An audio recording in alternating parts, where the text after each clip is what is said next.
Hi, I'm Kippi from KippiHome.com. Welcome to my channel. Tonight we're going to be crafting up some really cute wood block signs for spring. We're going to do some flower pots.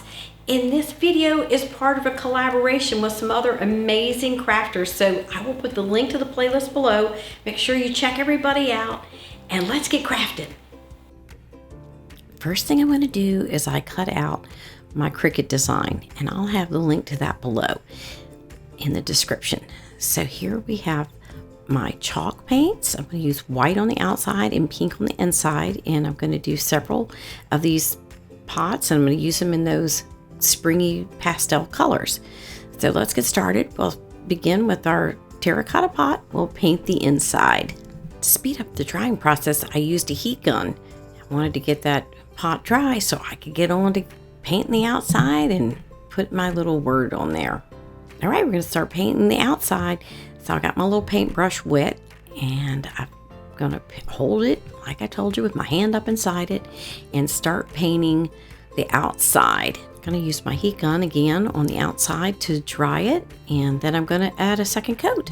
When my pot is completely dry, then I'm going to add my sticker to the outside of it, my vinyl decal, and I'm first going to have to weed it, and that means to remove all the parts that I don't want to transfer. My decal is completely weeded and ready for some transfer paper, so I'll use it as a template to cut the transfer paper to conserve the transfer paper, and you can use this transfer paper more than once. So I'm going to be careful not to lose my backing for it as well.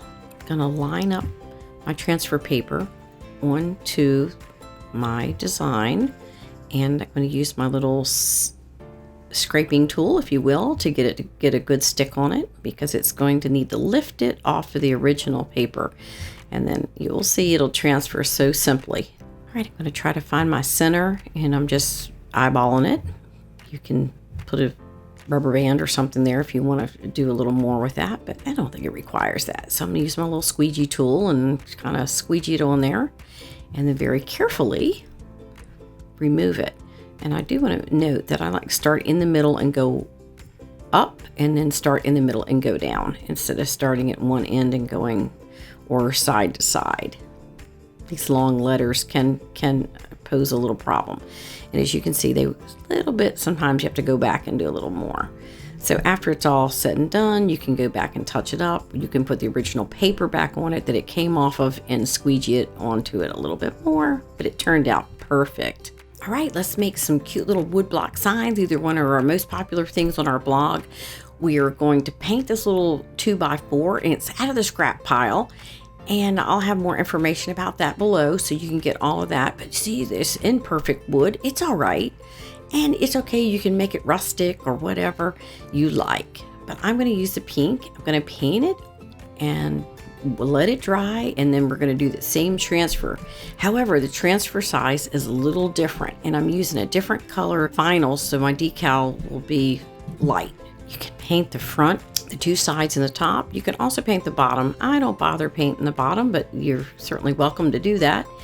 But the front, you might want to put two coats on, maybe even the whole piece, but usually I just put it on the front and then just neaten it up around there where the little extra paint goes, and then it's ready to put the decal on as soon as it dries.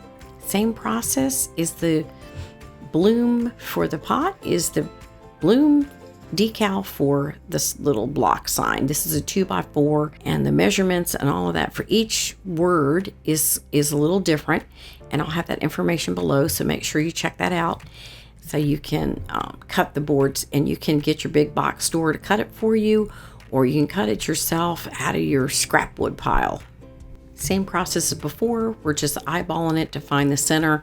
You can do more if you need to, feel like you need to, but this is certainly going to work. So we get it on there, we squeegee it on there, up from the middle and then down from the middle, and we're set.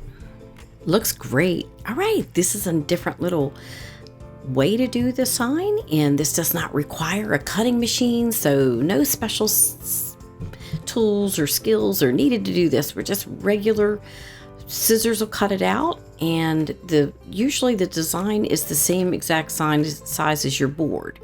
And I'm talking about that little rectangle in there, that design. So cut that out and it should fit right on your board. Now, the transfer paper that I use over and over again. But if you're going to be doing a lot of these signs this size, then you could cut the transfer paper to that size. But I don't. As you can see, my transfer paper is well loved. So let's get started on that.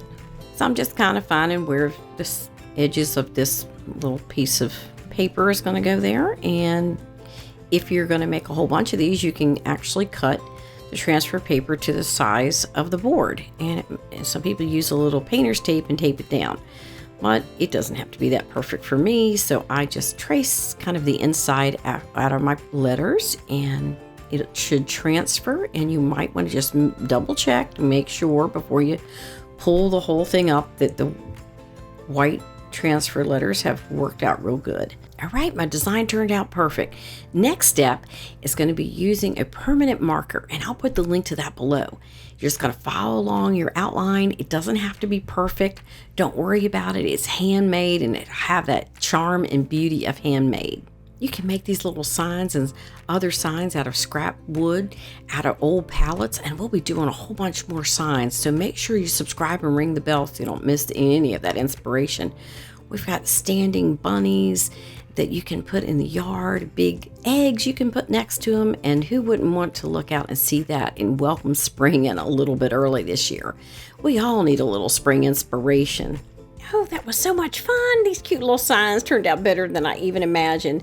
The little clay pots, all very inexpensive and super simple to make. And won't they just bring you joy to look at?